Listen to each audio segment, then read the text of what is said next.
Bismillahirrahmanirrahim, en nombre de Dios, el misericordioso compasivo, que la paz y las bendiciones de Dios sean con su bendito profeta Muhammad. Queridos hermanos y hermanas, queridos telespectadores, assalamu alaikum wa rahmatullah. La paz y las bendiciones sean con todos ustedes y muy buenas tardes. Bienvenidos a Miqat, su programa que trata la peregrinación musulmana, ya que estamos en temporada del Hajj estos días.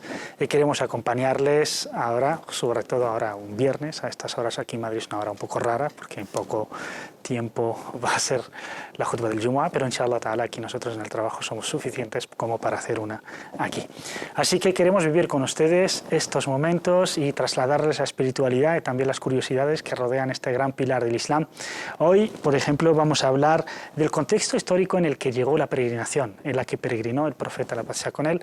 Luego también hizo un sermón el día 9 del Dhul Hijjah, el profeta, un sermón histórico, un sermón que es referencia para todos los musulmanes de todos los rincones del mundo. Y vamos a hablar un poco de ese sermón, de las cosas que ha destacado el profeta y que ha ordenado a los musulmanes cumplir.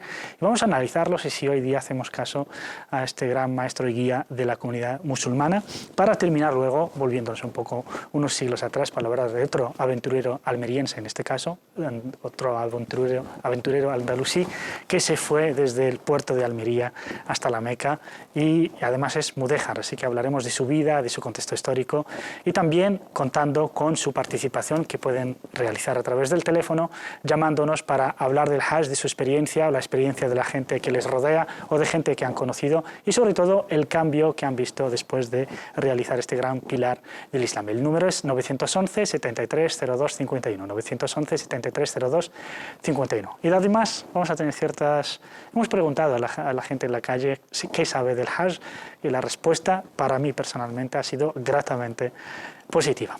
Antes les presento a mis contertulianos de hoy, a mis compañeros. Ali Kartayud, salam alaikum, bienvenido.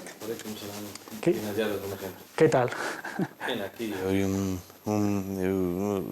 en estas fechas, un día viernes, se convierte en especialmente reseñable, ¿no? Muy bien. Yo te pregunto porque te he visto hace un rato, pero bueno, para la gente que no ha visto el magazine, te pregunto ahora en Miqat. Tenemos también con nosotros a Abdul Wahab Alay. Salam alaikum, Abdul Wahab. Bienvenido. Gracias.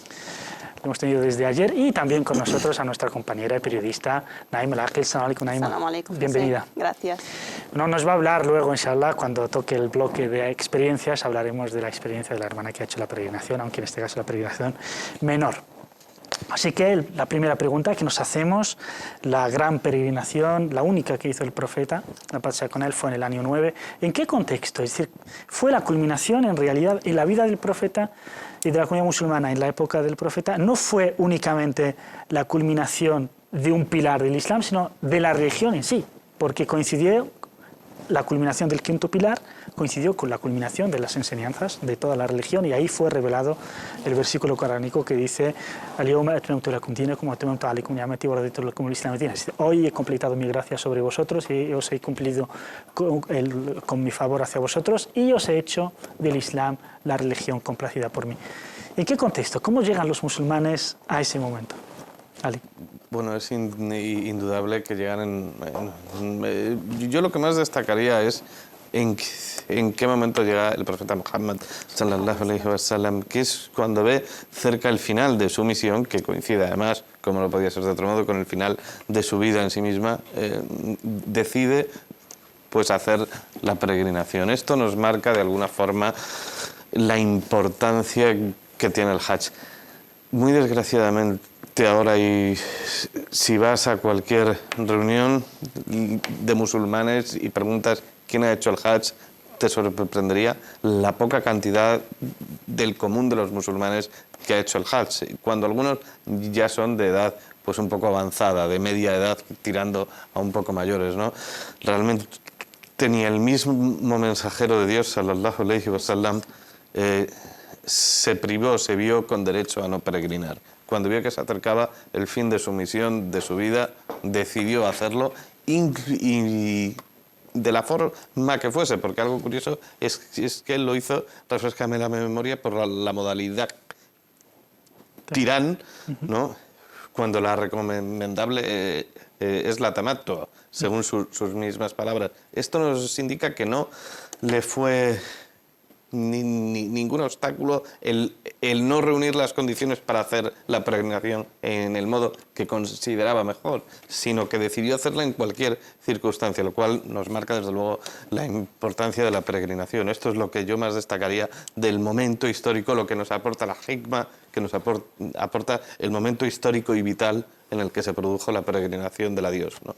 Aquí hay que reseñar y señalar de que el profeta no hizo la peregrinación antes sencillamente porque no estaba permitido para los musulmanes el peregrinar, porque la Meca, los paganos decían, los musulmanes no, hasta que hubo ese acuerdo de Hudaybiyah en el año 6, luego el año siguiente que se podía hacer, entonces hasta el año 9 que va personalmente el profeta a hacer la peregrinación. Por tanto, es una culminación de libertad. Es una culminación de libertad y luego también, porque con el momento que se hizo realmente de seguridad que se podía hacer. Antes sabemos que en Medina estaba rodeada por pueblos que estaban en contra de los musulmanes y que era imposible, no fue una elección de los musulmanes no hacerla. En cuanto lo intentaron antes de Sulh al-Hudaybiyah, realmente se llegó a ese pacto, a esos 10 años de tregua que realmente fue Fathan Mubina, fue una apertura para los musulmanes que fue, vale, no culmino el quinto pilar que ya era obligatorio, ya era un pilar, pero a cambio de ceder en otras cosas, a cambio de conseguir otras cosas, de conseguir ese avance del Islam y ese avance de los musulmanes y realmente esa paz que necesitaba el Islam para expandirse,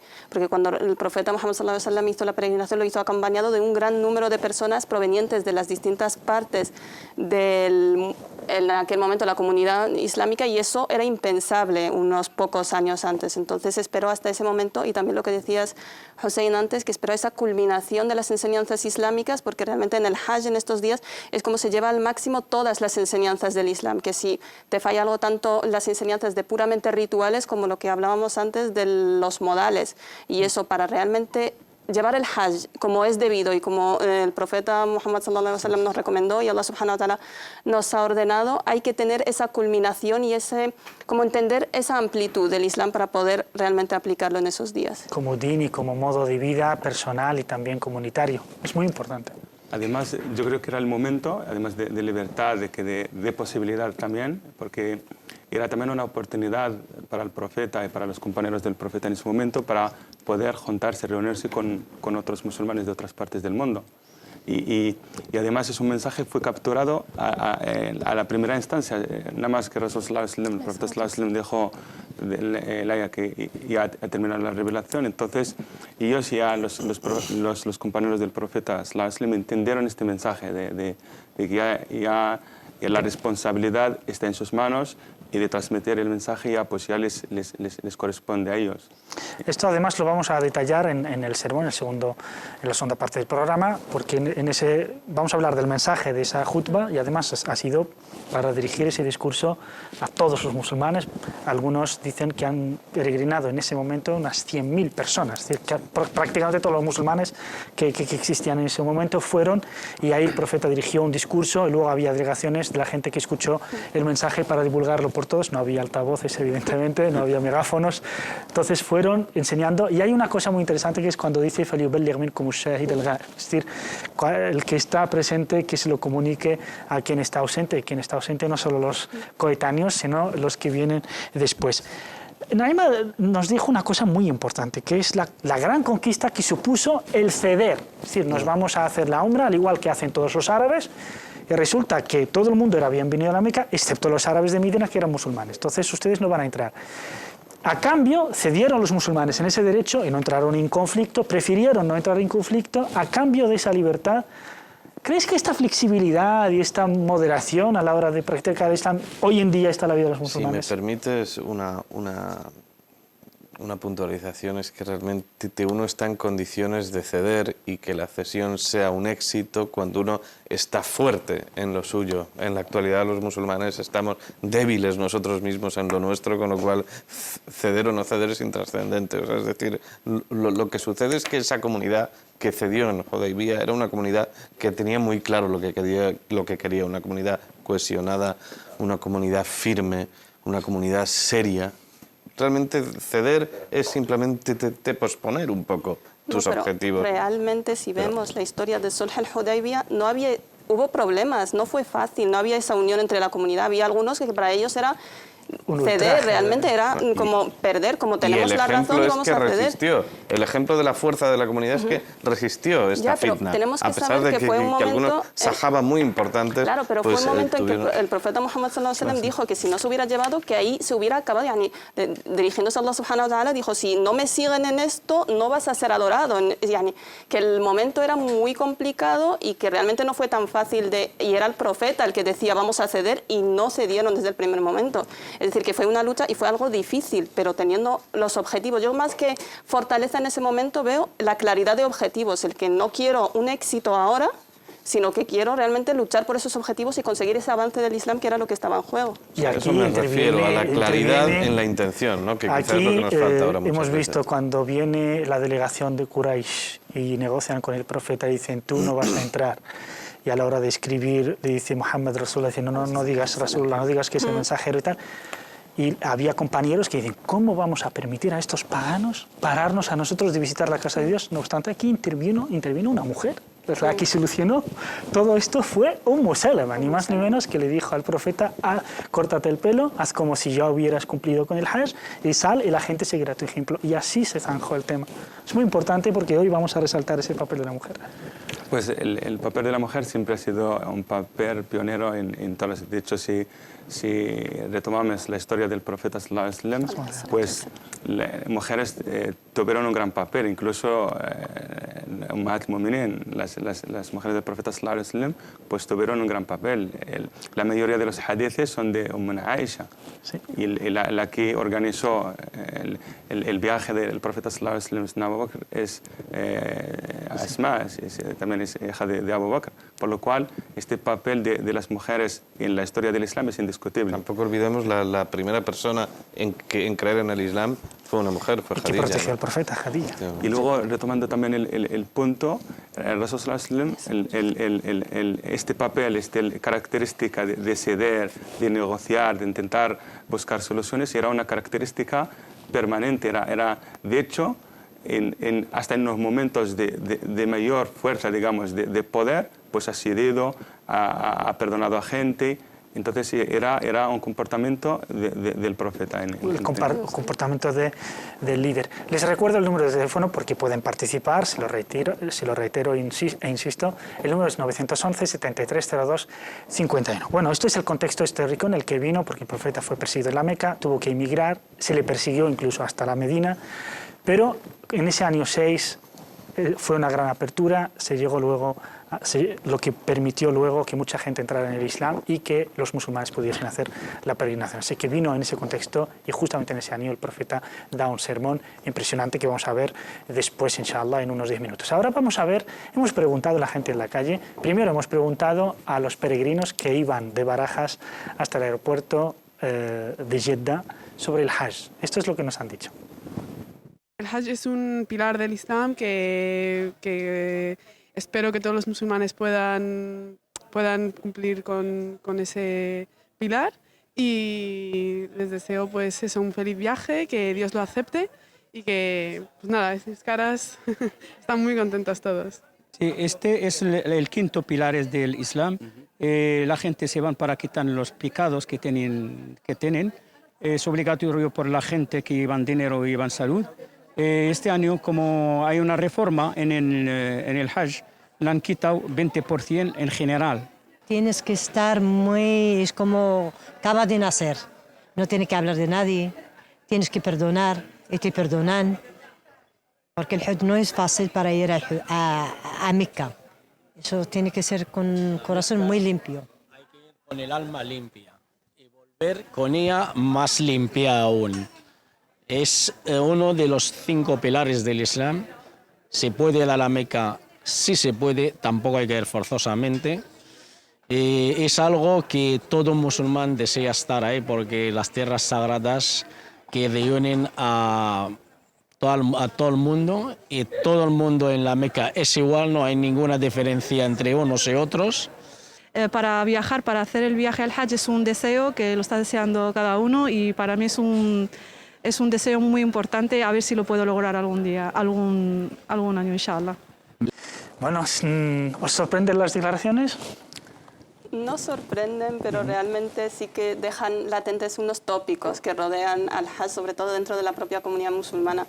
A mí primero la declaración de una de las hermanas que decía, para ir al Hajj no es fácil, sino que tienes que estar limpio, no tienes que cometer pecados, y es lo que domina sobre todo en la comunidad árabe islámica, que no voy a hacer el Hajj hasta que ya no cometa ningún tipo de pecado, cuando realmente no es así, realmente no deberías cometer pecados a lo largo de toda tu vida y todos los días, pero no esperar. Por eso la tónica, sobre todo antes, ahora ya menos, de que los que hacen el Hajj son las personas mayores, que son ya los que no van a pecar más. Y ese es... Ya los No, hay que abandonan el mundo. sí, hacen hay la una peregrinación. mentalidad, esa es sí la que hay una mentalidad mentalidad muy dominante. establecida de yo voy a disfrutar, y cuando ya no puedo disfrutar, ya sí, eso ya vemos si hago el Cuando Hajj, ya ¿no? tenga Que es- nietos, tenga tal, es pues desde ya... luego algo pues, que no se corresponde Justo con la el misma espíritu real observación, porque del Hajj. vemos dos mujeres que son jóvenes, pues es que es algo que realmente, además, en la cultura, sobre todo la cultura del norte de África, pues hasta que tengas 80 años, 60, 60, así es cuando vas a la peregrinación. En este caso, pues vemos chicas jóvenes, pues eso... Sí, de hecho os voy a contar una anécdota. Cuando volví de mi primer Hajj, un hermano que pedía en la mezquita me vio, sabía que acababa de volver del Hajj y me dio la mano y me dijo, Hajj Ali. Y entonces una persona que estaba conmigo dijo, cuando digo Hajj Ali no me imagino que habla de ti, me imagino un señor muy viejo con una chilaba sentado aquí en el pueblo, en su casa. Ese es un tema cultural. No sorprende, evidentemente, son musulmanes, sobre todo se iban a la peregrinación, por tanto sabían de qué iba. Y sobre todo yo resaltaría la cara de alegría, de felicidad, de emoción con la que iban. Pero lo que a mí personalmente me sorprendió es lo que van a ver a continuación. ¿Le suena la palabra Hajj? Pues no. No, para nada. Creo que sí que es la peregrinación a la Meca que hacen todos los años los musulmanes. Cuando escucha el nombre de la Meca, ¿qué es lo primero que le viene a la cabeza? Es la religión de los musulmanes. La Meca, pues los musulmanes, la peregrinación, todo eso. Pues el centro de espiritualidad de los musulmanes, igual que Roma es para nosotros. Y entonces yo creo que es un sitio que los que son creyentes como musulmanes, pues para ellos es un sitio de referencia y que tienen obligación, según Mahoma, que tienen que ir una vez en la vida a la Meca. En la Meca lo que hacen es dar vueltas alrededor de su monumento sagrado, que es la Kaaba, que es una piedra que tienen ellos allí. Y bueno, pues con tan fausto motivo, pues mueren no sé cuántos, porque se pisan unos a otros y de todo. O sea que es complicado eso de la Meca, vamos. Pues siempre un musulmán, un árabe, siempre se te viene a la cabeza y la figura de Mahoma, ¿no? Que es realmente el precursor de todo esto. Bueno, la Meca es un sitio de peregrinación que por lo visto Mahoma decía que tenía que haber una vez en la vida, ¿no? Y es una cosa que es en fin, otra religión distinta de la que yo realmente profeso, pero que yo la respeto aunque no lo comparto. Bueno, ¿qué opináis de estas opiniones de...? A mí personalmente me sorprende porque es que realmente la gente sabe lo que es la Meca y qué hacen los musulmanes ahí. Hay gente que está muy fuerte, especialmente el que dijo, bueno, que dan allí vueltas en torno a una piedra. Hay mucha creencia de que la piedra es el centro, cuando la piedra no es más que una cosa que está ahí, que puede tener su interés por curiosidad, pero no tiene un interés místico religioso. Sí que tenía razón en una cosa, que los musulmanes tenemos una desagradable tendencia a pisarnos unos a otros, y no solo en el Hajj. Yo quería resaltar el tema de que, por ejemplo, casi todos, a lo mejor la palabra al-Hajj les sorprende, puesto que es en árabe, pero cuando se le comenta Meca, pues todos saben de qué se trata, más o menos información general se tienen. Y esto no viene de vacío, viene por las relaciones entre vecinos, por ejemplo. Y esto es el papel que tenemos la comunidad musulmana aquí en España, pues de enseñar, de hacer ver a la gente. Es que hay muchos musulmanes lo que en su trato diario con sus vecinos, pues les cuentan cosas, les enseñan cosas y esto... Los que les dan a conocer sus propias prácticas, ¿no? Exacto, sí, sí. ¿A mí no te sorprenden las... No, la verdad es que no, pero lo que sí me sorprende es que a lo mejor, lo que decía Abdul Wahab, sí, nuestro papel es enseñarles el Islam, pero a lo mejor el fallo de los musulmanes es centrarnos en cosas... El Hajj es importante, pero pasa una vez en la vida, es algo lejano, y en cambio a lo mejor sobre cosas más próximas, cosas del día al día sobre el Islam, no encontrarías estas respuestas. Entonces es algo que invita a reflexionar, es decir, igual que sabe lo que es el Hajj, que es una vez al año y a lo mejor no conocen a nadie que lo ha hecho, pero sí que les hablan de ello, deberíamos también transmitir lo que es el Islam, cosas que vivimos en el día a día y que a lo mejor les tienen que llegar antes que saber lo que es el Hajj y Meca, que es importante, pero tampoco afecta a nuestra vida diaria. Y también puede ser por la justa información que se transmite desde los medios de comunicación. Justo el día del Eid o el día de Arafat, que se proyectan los medios de comunicación aquí en España, en otras partes del mundo, se habla en contexto general, tampoco se meten los detalles. Sí me ha llamado la atención la figura recurrente de Mahoma. Es Mahoma quien lo manda, es Mahoma que dijo, cuando realmente es nuestra función, como decían Naima y Abdul Wahab, explicar que nuestra religión no se basa en la persona de Muhammad, sino en Allah, o sea que el ser fundamental en torno al que gira el Islam no es ni la piedra ni Muhammad, sino que es Allah, ¿no? Veo que la gente asocia mucho el Islam a Mahoma, tal, ¿no? Cuando realmente es mucho más importante la figura de Dios y deberíamos de transmitir eso, la relación con Dios, no tanto la figura historicista de un señor en Arabia que creó una religión. Bueno, eso es lo que llega aquí a través de las obras orientalistas y arabistas, que es centrarse en la figura de Mahoma, y de ahí que en muchas partes puedes leer perfectamente en vez de musulmanes, te encuentras con mahometanos. Tenemos con nosotros a nuestro compañero Mohamed Said Alil. Assalamu alaikum, Mohamed Said. Bueno, estáis ahí en la ciudad aeropuerto, en Jeddah. ¿Qué tal el ambiente por ahí?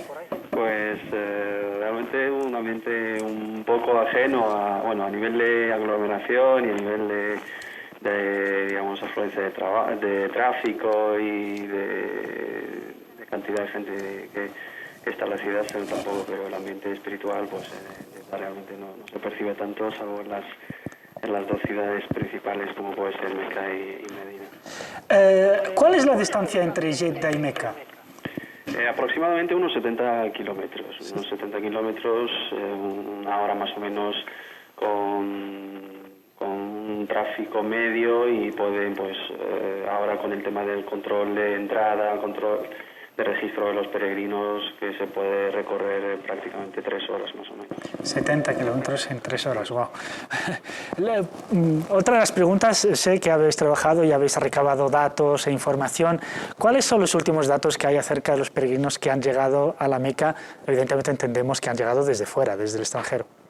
Sí, el día 10, el día de madrugada, a las 3 de madrugada era el cierre ya oficial de la recepción de los peregrinos en el aeropuerto internacional, en el aeropuerto de los peregrinos específico que se habilita en Jeddah.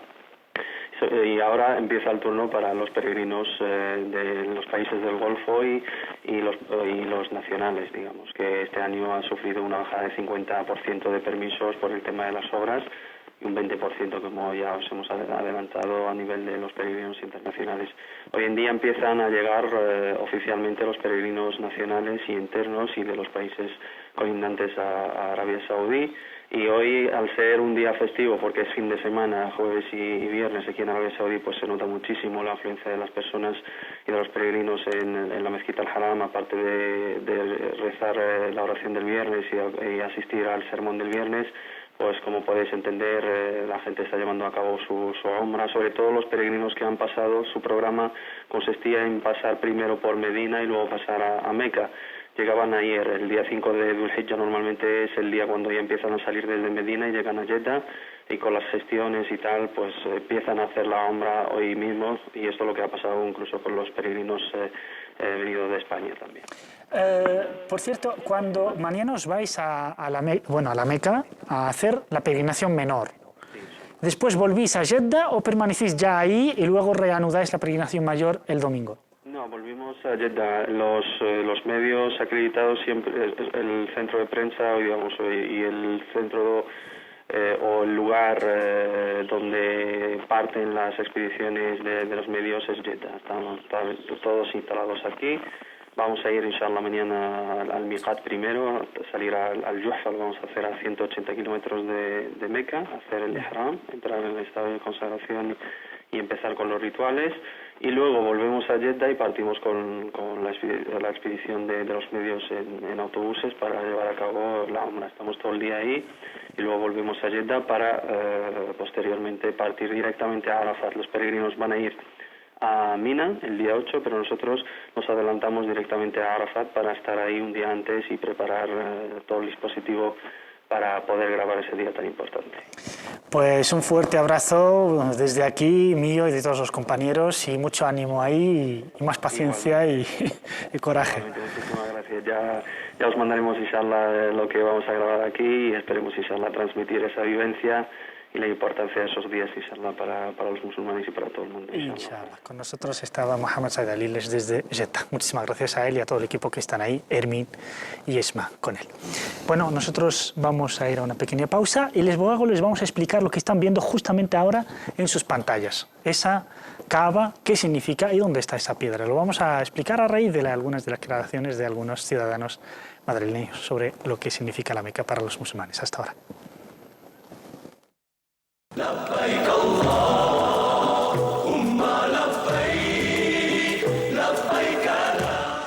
Bueno, bienvenidos de vuelta a esta segunda parte de su programa Miqat de estos días para transmitirles y hacerles llegar la vivencia de la peregrinación que están viviendo cientos de miles, si no millones, de musulmanes estos días en la Kaaba, en la Meca, para visitar la casa de Dios, siguiendo la tradición profética de Abraham, la paz sea con él.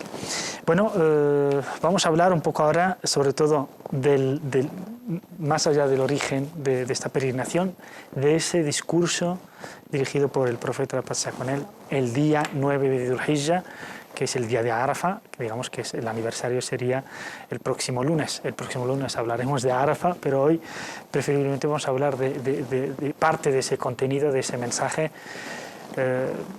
Si la gente supiera de este discurso y lo tradujera, realmente se quedaría muy sorprendida, no por su desconocimiento de esta profundidad del discurso profético, sino de que los musulmanes actualmente a lo mejor dejamos mucho que desear en relación con el respeto a ese mensaje. El profeta, entre otras cosas, insistió en el primer mensaje, terminó, y cuando en los discursos lo más importante se deja a la cola, es decir, al final, para que la gente se quede con lo del final, insistió en el salat y ni más ni menos que en el respeto a las mujeres, y dijo: ciertamente los hombres y las mujeres son hermanos e iguales. Viendo un poco el panorama actual, sobre todo el Hajj, ahora que estamos celebrando los días del Hajj, ahí se ve también esa gran igualdad entre todo el mundo, hombres y mujeres inclusive, pero también igualdad de clase, igualdad donde todo el mundo reza junto a todo el mundo, y en plena igualdad solo hay alguien superior, que es Dios Altísimo. ¿Cómo veis, a raíz de esta enseñanza, de este valor islámico, de este valor de fe musulmana, este valor humano, cómo lo veis si lo empezamos a comparar un poco con nuestra actualidad, sobre todo con la comunidad musulmana propiamente dicho, con el mundo islámico, pero también ampliando un poco los horizontes, comparándolo con la situación de la mujer en el mundo actualmente? De hecho, el mensaje del profeta, en la khutbah de despedida, no ha dejado dudas, no ha dejado un mensaje claro. El lema fundamental era igualdad entre musulmanes y no musulmanes, y luego entre los mismos musulmanes mismos, y luego entre hombres y mujeres. Igualdades en deberes, en derechos, y luego en las obras Y el origen, de hecho, si vamos al origen del Hajj, de la peregrinación, fue un ritual, fue unos gestos de una familia, de una mujer y un hombre. Y esa preocupación de esa mujer cambiándose, yendo de la colina de Safa a Marwa, y preocupada por su hijo, esa ternura, pues eso, por lo pequeño que es, lo sencillo que es, pues ha quedado como ritual que va a ser eterno hasta el día del juicio. Entonces, el Hajj en sí mismo pues nos enseña eso, lo que es la familia, lo que es la importancia de la familia, la importancia de esa igualdad entre la mujer y el hombre, Sayyidina Abraham y Ummuna Hajar alayhi salam. Y el mensaje, muchas veces reprochan al Islam o a los musulmanes el machismo, no la igualdad, pero si realmente si vamos a los discursos del profeta y si vamos al Corán, los versículos coránicos, pues no dejan margen de esa. Otra cosa son los comportamientos de los musulmanes que tienen que ver con ciertas tradiciones o así, pero en general la jutba de despedida es Encontramos, además de la jutba de despedida, encontramos que el Corán, por ejemplo, hay un capítulo dedicado a las mujeres, otro capítulo a María, a la Virgen María. Pero no encontramos un capítulo dedicado a los hombres, ni un capítulo no, sino esto es muy importante, sobre todo ahora que tenemos con nosotros la suerte de tener a Naima con nosotros. Sí, el discurso realmente es lo que decías, es la culminación de la vida del profeta Muhammad sallallahu alaihi wasallam, y lo que dice en él es la culminación de sus enseñanzas. Entonces para mí, la referencia a las mujeres es la referencia a cómo se trató y cuál era el papel de las mujeres durante la vida del profeta Muhammad sallallahu alaihi wasallam, que era cuando se aplicaba el verdadero Islam al que queremos aspirar a seguir, es decir, más tarde pues era el seguir las enseñanzas del profeta Muhammad sallallahu alaihi wasallam. Y durante la época del profeta Muhammad, antes hablábamos de Salama, que iban a la guerra, y fue gracias a ella que los musulmanes, es decir, era una amenaza tan fuerte que le dijo el profeta que si los musulmanes no hacen lo que yo digo, Allah no será adorado más, y fue gracias al consejo de Salama. Tenemos el Islam en que muchos de los ahadith fueron transmitidos por Aisha radiyallahu anha. El otro día escuché una conferencia, no lo tengo muy contrastado, que no hay ningún hadith débil que sea transmitido por una mujer. Que todos los hadith, hay que comprobarlo, pero realmente es un dato sobre las mujeres. Y luego en el Corán, a mí me sorprende sí, la sura de las mujeres, la sura de Maryam, pero luego Allah subhanahu wa ta'ala, cuando quiere dar un ejemplo a todos los musulmanes, utiliza el ejemplo de dos mujeres, de Maryam, la madre de Isa, de Jesús alayhi salam, y de Asia, la mujer de Faraón. Es decir, y dice, mathalun lil mu'minin, un ejemplo para los musulmanes, hombres y mujeres, no solo para las mujeres. Es decir, tenemos la biografía del profeta Muhammad sallallahu alaihi wasallam, tenemos el Corán, y eso es el Islam. Luego las tradiciones, la aplicación, las tergiversaciones, eso pasa tanto en el mundo árabe islámico como en el mundo occidental, y es lo que ha llevado, por supuesto, ya nos gustaría que la mujer tuviera los derechos y el papel que tenía en la época del profeta Muhammad sallallahu alaihi wasallam, o en las épocas posteriores. Es que a mí también, la vez en que Umar ibn al-Khattab, el sucesor del profeta, estaba dando un discurso y se equivocó realmente, y una mujer se levantó y dijo, no, esto en la época del profeta no era así, y dijo, se ha equivocado Umar, y ha acertado la mujer que me acaba de dar razón. Tenemos ejemplos en nuestra religión que dicen cuál es el papel de la mujer y su importancia. Fuera de ahí, fuera del Corán y la Sunna, todos son tradiciones culturales y tergiversaciones que hay que intentar apartar al Islam de las acusaciones y falsas acusaciones de las que se ve rodeado tanto en Occidente, pero entre los propios musulmanes. Realmente no hay que decir que es algo que se da solo fuera de la comunidad musulmana, es algo que se da dentro de la comunidad musulmana, y que se tiene como esa visión de que el hombre vale más que la mujer o que el hombre tiene más derechos, cuando realmente en el Islam no hay nada a favor de eso. Sí que quiero además destacar un par de cosas. Sí que a menudo se cogen ciertos hadith y se tergiversan para darle desde el machismo cultural. Y realmente yo creo que a mí me llama mucho la atención, al hilo de lo que decías de Maryam alayhi salam y de Asia, es que realmente a menudo en la cultura occidental, que es bastante machista, aunque ahora se quieran hacer los liberales, ¿no? Realmente en lo único en que la mujer es ejemplar, pero lo único que la mujer es admirada es por su belleza. Es como ejemplo o paradigma de belleza. En el Islam, la figura de Maryam no aparece como la máxima expresión de la belleza en el Corán. El personaje que representa la máxima expresión de la belleza en el Corán es un hombre, que es Yusuf alayhi salam, ¿no? O sea, realmente Maryam aparece como un ejemplo de virtud, de sumisión a Dios, de virtuosidad, de devoción y de religiosidad. Es muy curioso de qué forma, cuando en aquella época, incluso un poco después, en Europa se discutía si la mujer tenía o no alma, la Iglesia Católica y otra serie de intelectuales lo discutía, realmente en el Islam se ponía a un hombre como ejemplo de belleza y a una mujer no como paradigma de belleza, sino de santidad, de devoción y de, bueno, en fin, de recursos morales, ¿no? Y también simplemente el simple hecho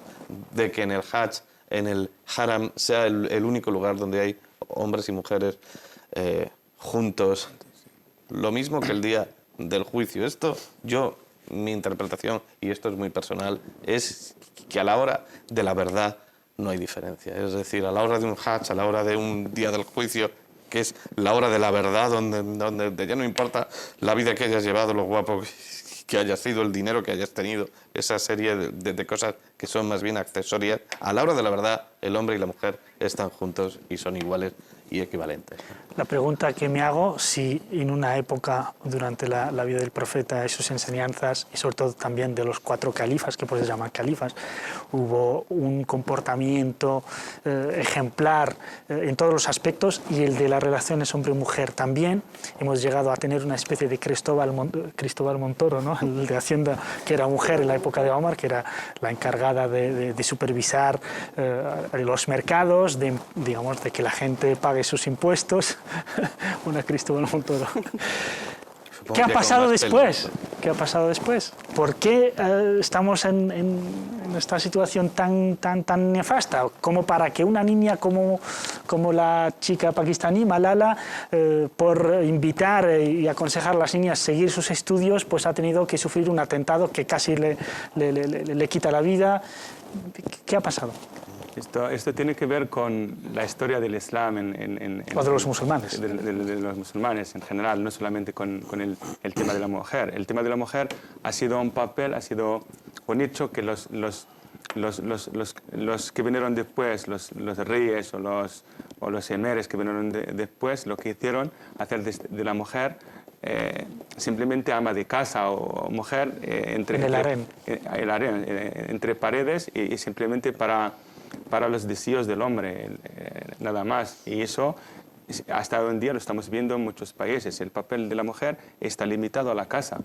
Sin embargo, es como hemos visto muchos antes de la época del profeta y después de los califatos, el papel de la mujer va mucho más allá. De hecho, estamos viendo las imágenes del Hajj, van mezclados los hombres y las mujeres, por lo cual no, tiene que ver con el estado en que están ahora mismo, el estado de adoración a Allah, de acercamiento a Allah, y eso debe permanecer fuera de este hogar. De hecho, ahora mismo hay muchos ulemas, dicen para los musulmanes muchas veces hay tabeques, incluso hay telas en las mezquitas, en distintos lugares de culto. Pues eso, en la época del profeta no hubo nada de esto. El tema es porque cuando se ha derrumbado el velo, la pared, si queremos decir, de respeto, pues han levantado otros muros para que las mujeres no tengan contacto con los hombres. Vamos a seguir esta, por favor, perdonadme porque tenemos al Sheikh y al hermano Aisa García al teléfono, pero conservad vuestras ideas, a lo mejor hacemos partícipe también al Sheikh Aisa García de este debate. Assalamu alaikum, Sheikh Aisa García. Wa alaikum salam wa rahmatullahi wa barakatuh. ¿Cómo estamos? Alhamdulillah, muy bien. Bueno, te llamamos evidentemente para felicitarte estos días y también para preguntarte sobre nuestra comunidad musulmana en América Latina en general, sobre todo en Colombia, que es donde estás ahora, aunque eres de Argentina. ¿Tienes constancia de cuántos musulmanes han peregrinado a la Meca? Y también nos gustaría saber cómo se organiza un musulmán de Bogotá o de Buenos Aires, o cómo, si quiere peregrinar, cuáles son los pasos que da. Bueno, con respecto a los números de los peregrinos, solamente me constan aquellos que han sido invitados por distintas entidades, ministerios de asuntos islámicos y así. Este año están peregrinando 92 hermanos y hermanas desde México hasta Argentina, todo lo que sería la América de habla hispana, invitados por el Ministerio de Asuntos Islámicos de Arabia Saudita. Esos son los que me constan. Todos ellos, el punto en común este año es que son musulmanes nuevos, aquellos que han abrazado la fe. ¿Y qué hacen los musulmanes, las comunidades, cuando reciben a estos peregrinos que han ido a la Meca? Pues bueno, aquí estamos, como uno podría decir, muy lejos de la Meca. Realmente es una travesía muy larga. Entonces, para aquellos que han ido a hacer la peregrinación, todos los musulmanes nuevos los reciben con mucha ansia de escuchar las historias, ¿no? De qué es lo que han visto, cómo han percibido ese hecho de estar en una comunidad tan grande, porque aquí en América Latina tenemos una distancia muy grande hasta la Meca, y las comunidades son tan pequeñas que a veces los musulmanes sentimos que pertenecemos a una umma muy pequeña, de un número muy bajo. Y la experiencia que suelen sentir es común entre todos los que van a hacer la peregrinación, es esa diversidad, esa enorme cantidad de musulmanes que hay en el mundo, y eso aporta un plus, ¿verdad? Y esa es una de las cosas que más suele aportar aquellos que escuchan las historias de los que han ido a hacer la peregrinación. Para una persona de aquí ir a hacer la peregrinación realmente es algo dificultoso. Primero porque es imprescindible pasar por Europa o por Estados Unidos para llegar, y muchos de los países de América Latina les exigen visa en ambos lugares. Entonces, no solamente hay que conseguir la visa de Arabia Saudí cumpliendo con todos los requisitos que exigen de comprar todo el paquete, que por el hecho, además de que estamos tan lejos, los tickets, los pasajes suelen ser bastante costosos. Aproximadamente de tickets solamente se gastan unos 2.000 euros. Sino que además hay que conseguir los requisitos para las visas de Estados Unidos o de Europa, lo cual dificulta aún más. Te queremos hacer también partícipe estamos hablando del tema del discurso del profeta, la paz sea con él, en la Hajjat al-Wada', en la peregrinación de su despedida de este mundo, de la comunidad musulmana del mundo. ¿Qué destacarías de ese discurso en general? Nosotros nos habíamos centrado en el tema de la mujer y de la igualdad. ¿Qué más destacarías? Pues sí, ese discurso se suele conocer como el discurso de los derechos, ¿verdad? En el cual el profeta sallallahu alaihi wasallam llama a los musulmanes a respetar los derechos todos unos de otros. Esencialmente habla sobre los derechos de aquellas personas que nosotros tenemos a cargo, los derechos de la familia, los derechos de los débiles, los derechos de la mujer. Así que eso es esencialmente lo que se rescata de ese discurso tan importante del profeta sallallahu alaihi wasallam. Pues con nosotros, Sheikh Isa García desde Colombia, muchísimas gracias. Barakallahu fikum, hermano, barakallahu fikum. Un abrazo y a ver si te vemos pronto por aquí, inshallah. Assalamu alaikum. Quiero facilitarlo, barakallahu fikum. Alaikum salam wa rahmatullahi wa barakatuh. ¿Verdad? El sermón de los derechos, porque el profeta deja las cosas muy claras. Hemos hablado de la mujer. ¿Os quedaba algo por decir, Naima y Ali? Sí, no, simplemente que, bueno, hablábamos, tú le preguntaste al hermano Abdul Wahab acerca de, bueno, de qué forma se ha llegado a la situación actual de la mujer. Yo creo que la opresión de la mujer comienza a crecer en un marco de opresión general, ¿no? Es decir, a partir de que se produce la gran fitna y Ali, que era en aquel momento jalifa legítimo, es apartado del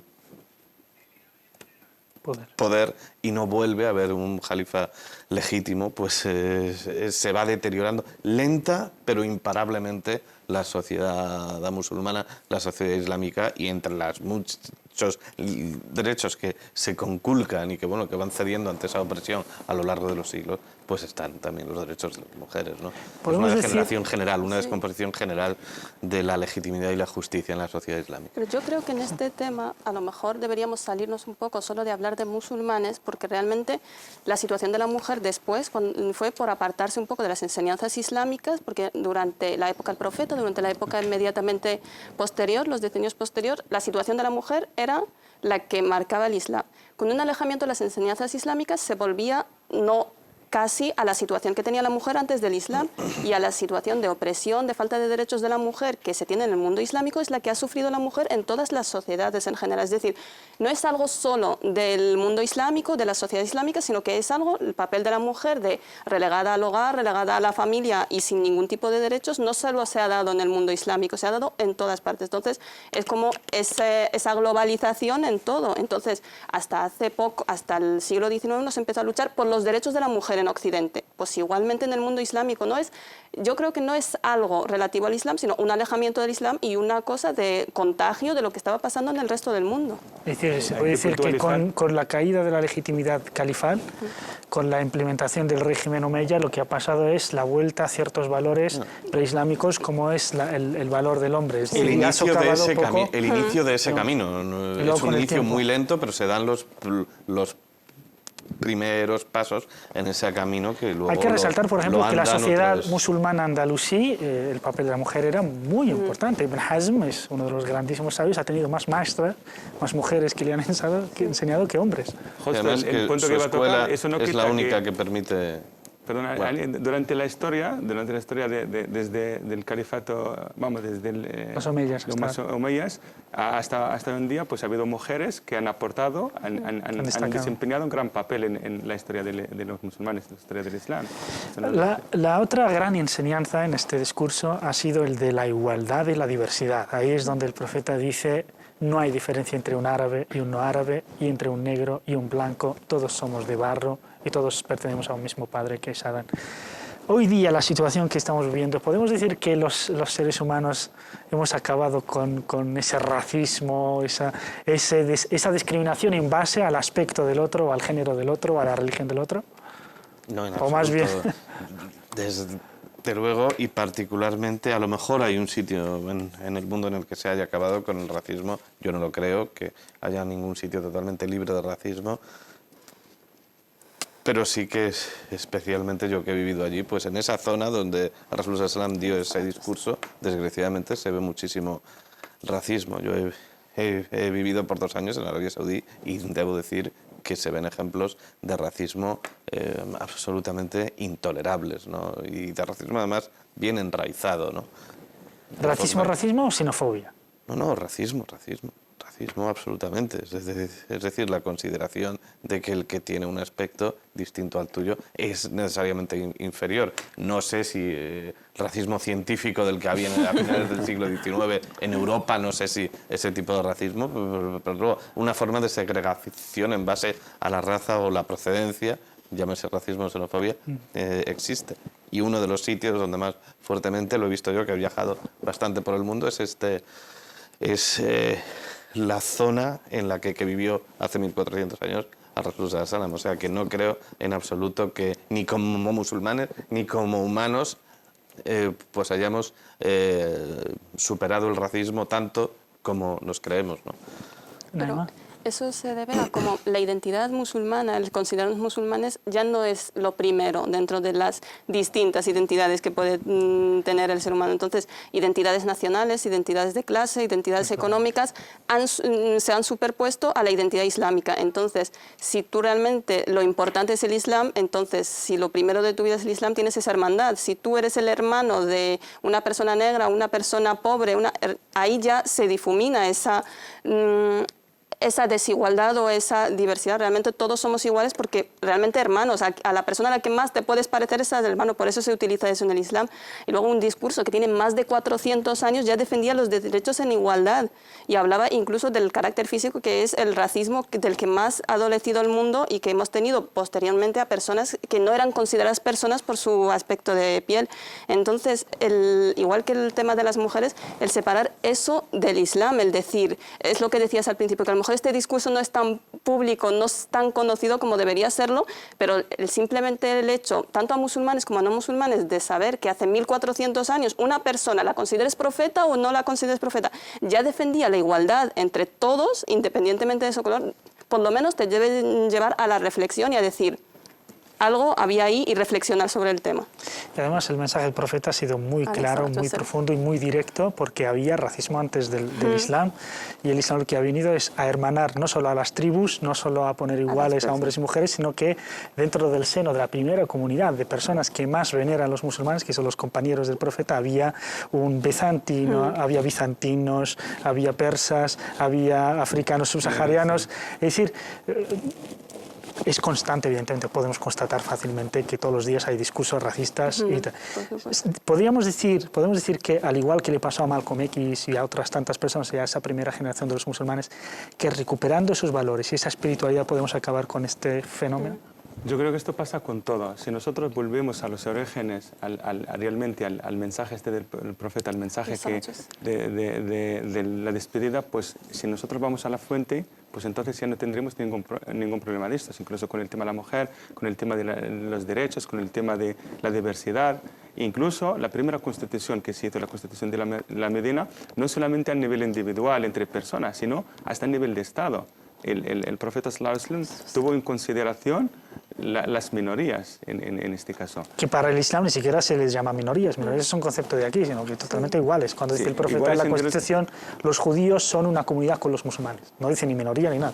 Sí, igualdad total a nivel y esto también tiene que ver con, siempre tenemos que diferenciar entre lo que es el Islam, lo que manda el Islam, y lo que son los comportamientos de los musulmanes. En este caso, por ejemplo, nosotros lo que vemos en Occidente, pues tenemos la posibilidad, la oportunidad de contactar con otra gente, otras culturas, con gente de otros colores, si queremos decir. Entonces, en este caso, esto nos lleva a reflexionar más y acercarnos más.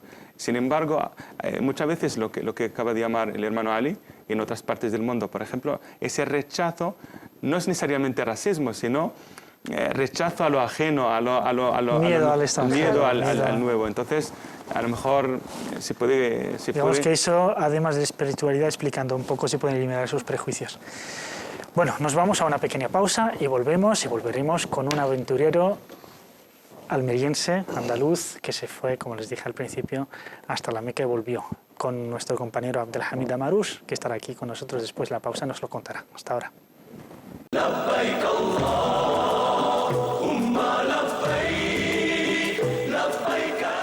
Bienvenidos ya de vuelta a esta tercera y última parte de Miqat del día de hoy. Tenemos con nosotros, le damos la bienvenida a Abdelhamid Damarouche. Assalamu alaikum, Abdelhamid.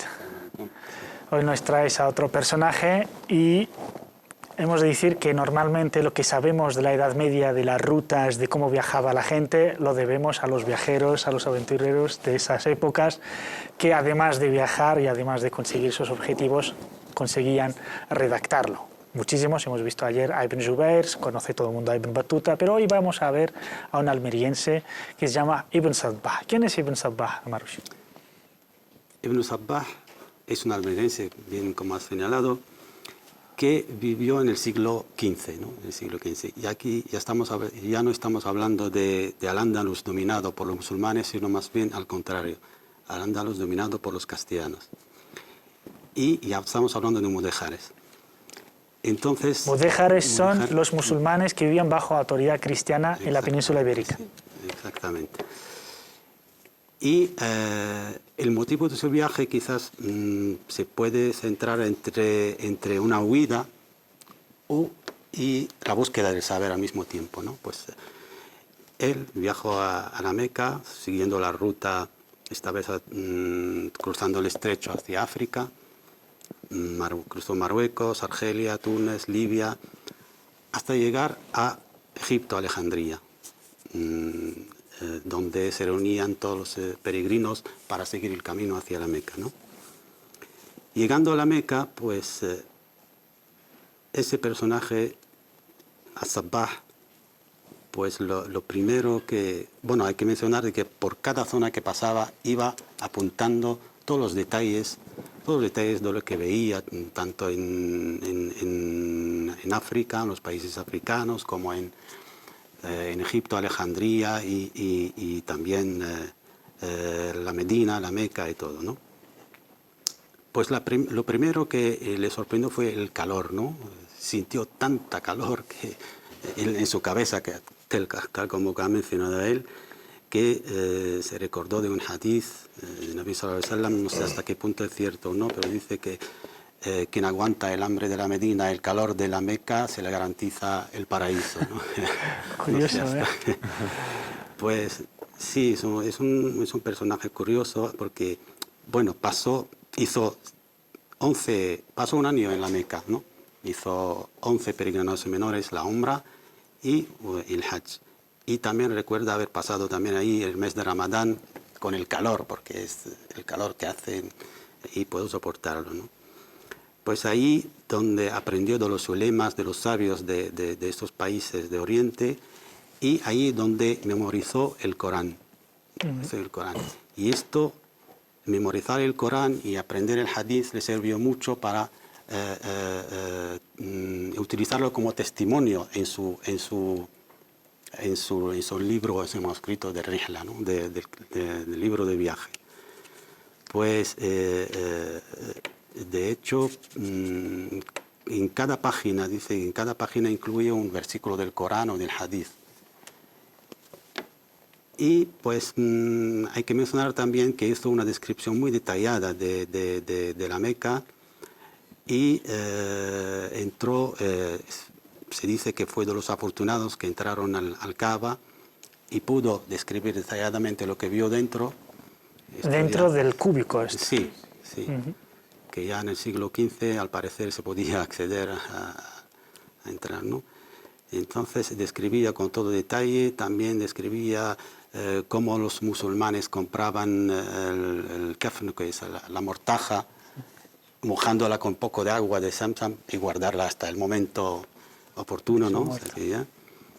Y contaba muchos detalles, muchísimos detalles. Hay una curiosidad en su escritura que has destacado, y es que escribía en Darija, ¿no? Que es una especie de dialecto, no es el idioma propiamente árabe clásico conocido por los sabios que escriben en árabe fusha, sino que en este caso escribe su obra, pero en un dialecto. Predominaba el dialecto, escribía en árabe clásico, pero también el dialecto es por lo que los investigadores lo calificaban como gente poco culto, ¿no? Porque no dominaba muy bien el árabe, aunque memorizó el Corán, estudió entre los sabios, las escuelas de los sabios y ulemas ahí en la Meca, pero aún así, pues...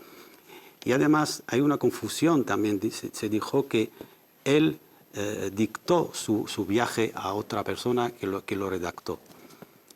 Y otra confusión también de que el manuscrito, también hay un solo manuscrito que está en la Biblioteca Nacional de Túnez y una copia en Rabat, o sea que todavía no se ha estudiado por completo, o sea, que todavía sigue su obra, que son 300 páginas más o menos.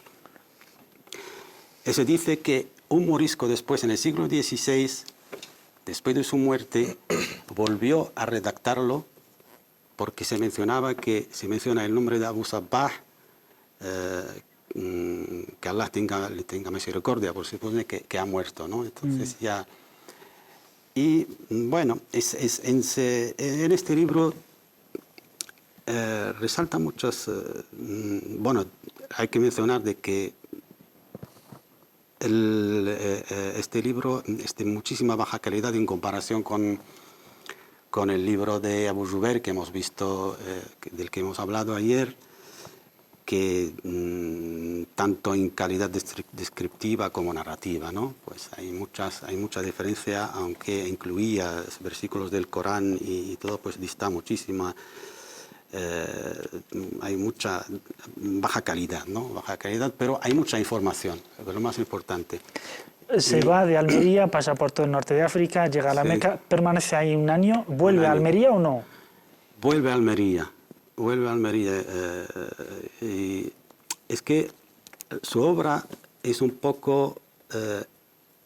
él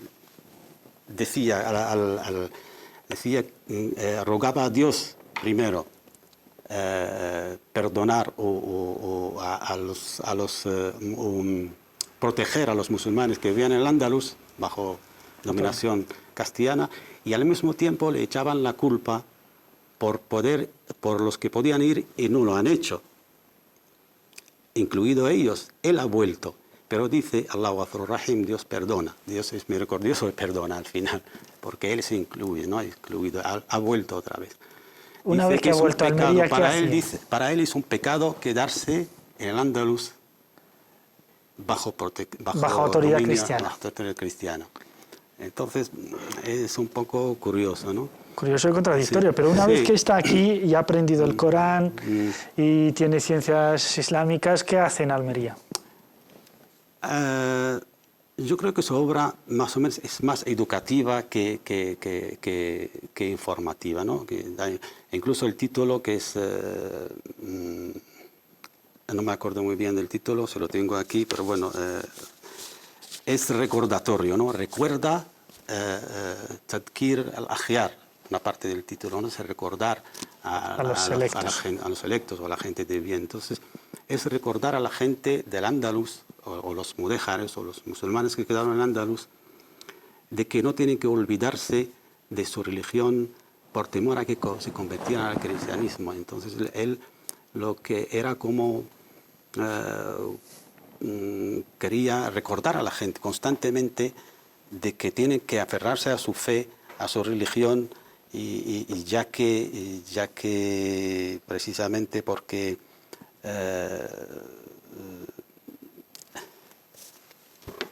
había un fenómeno de conversiones.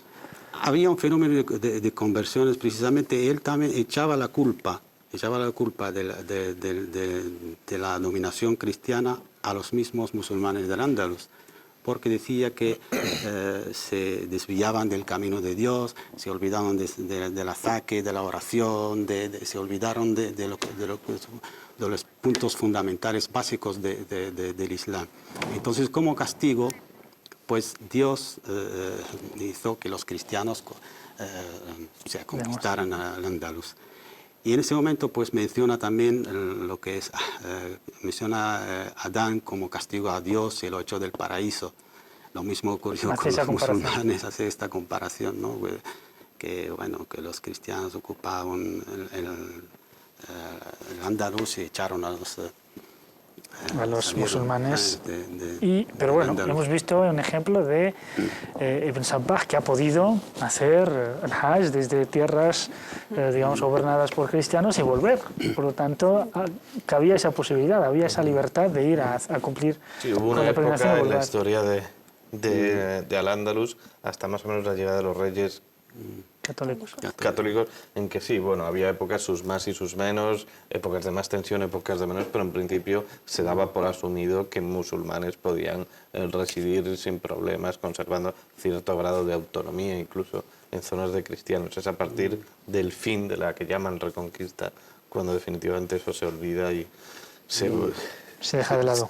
Se busca la homogeneidad a costa de mudéjares y de judíos también. También hemos de resaltar que en muchísimos libros de muchísimos sabios que han hecho la peregrinación cuentan unas experiencias. Si este ha sido Ibn Sabbah, un viaje sobre todo físico, geográfico, que se trasladó desde la península ibérica, pasando por todo el norte de África para llegar a la península arábiga y volver, ha sido más bien un viaje así físico, un viaje también de conocimiento, pero también hay muchos que viven unas experiencias espirituales muy notables. Algunas son muy conocidas y que la gente, digamos, recuerda con mucho anhelo, y también para resaltar esa sinceridad, esa honestidad con que contaban estos grandes sabios. Tú, Abdul Wahab, nos has contado, bueno, a medias, la historia de un grandísimo, que es Abdullah ibn Mubarak, uno de los grandísimos sabios musulmanes. ¿Cuál es la historia que tiene? Pues la verdad, esta historia viene reflejada en muchos libros. Abdullah ibn Mubarak empezaba primero el viaje muchísimos meses antes de estas fechas. Lo que hacía es recaudar dinero a los peregrinos, iban en grupo, anteriormente lo hemos mencionado ayer, iban en grupos. Para ir a la peregrinación se iba en grupo. Entonces, sí, en caravanas. En caravanas. Y recaudaba dinero a todos los peregrinos y luego iban en el viaje. Y van, como el viaje dura bastante tiempo, hay que descansar en ciertas zonas, y una vez, una tarde así, reposando en el camino, lo que se encuentran con una mujer necesitada, pues escogiendo comida desde la basura. Y luego es un hecho llamativo. Nosotros vamos de peregrinación, él había hecho su primera peregrinación. Entonces, y además era un gran sabio, era muy conocido en la Meca. Y un gran comerciante. Un gran comerciante. Y luego lo que hizo es, se optaron por donar esa cantidad, el dinero recaudado, a esa mujer y volver, puesto que es más fundamental alimentar a una persona, dar de comer a una persona, a que ir de camino a la Meca, porque ya tu obligación ya la habías hecho. Entonces, el Sayyidina Abdul Mubarak ha retornado, ha vuelto con el resto de los peregrinos, ha vuelto, y luego, pasado la temporada del Hajj, vienen gente a saludarle para felicitarle por el discurso que había dado en la Meca. Y él, algo hecho que él no había estado, porque ha regresado. Sin embargo, su presencia a nivel espiritual, a nivel de...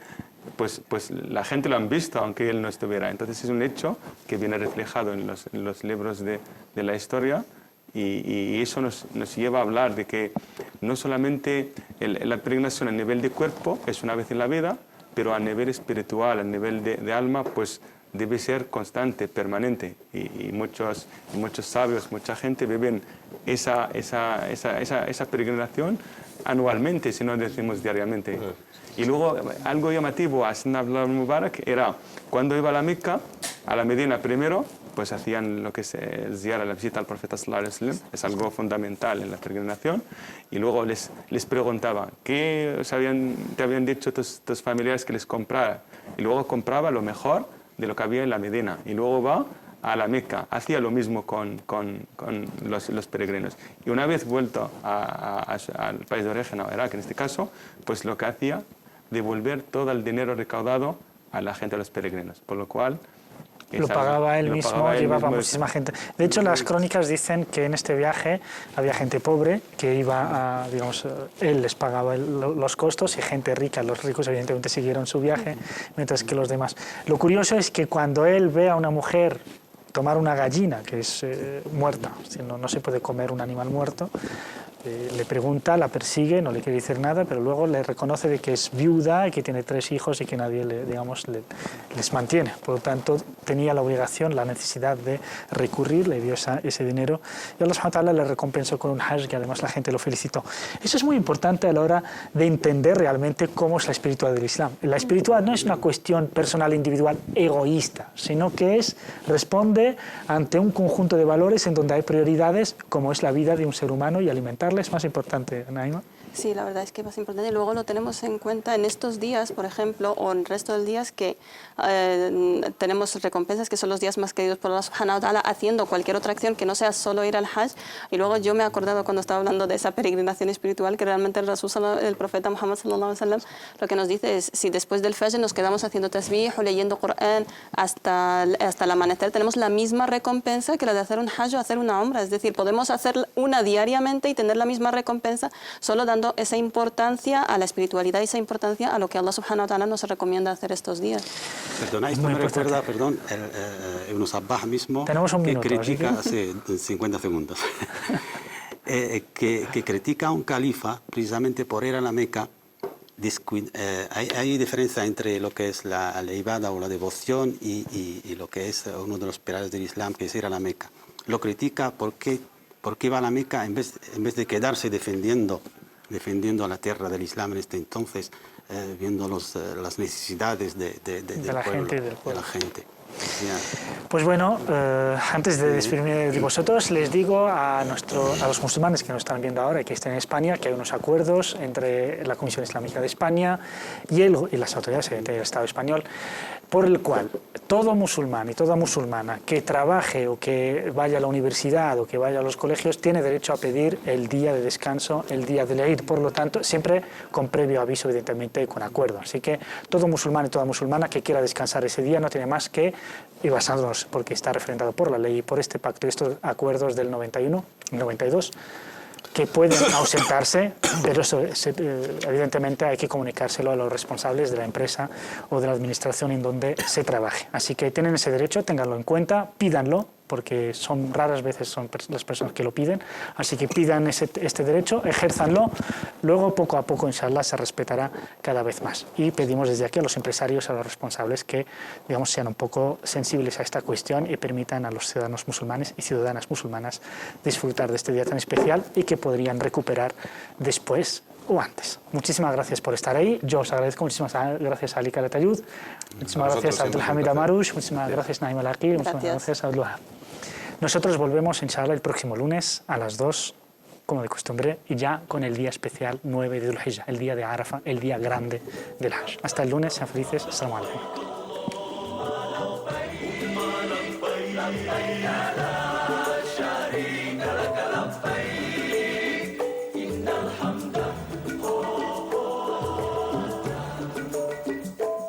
لك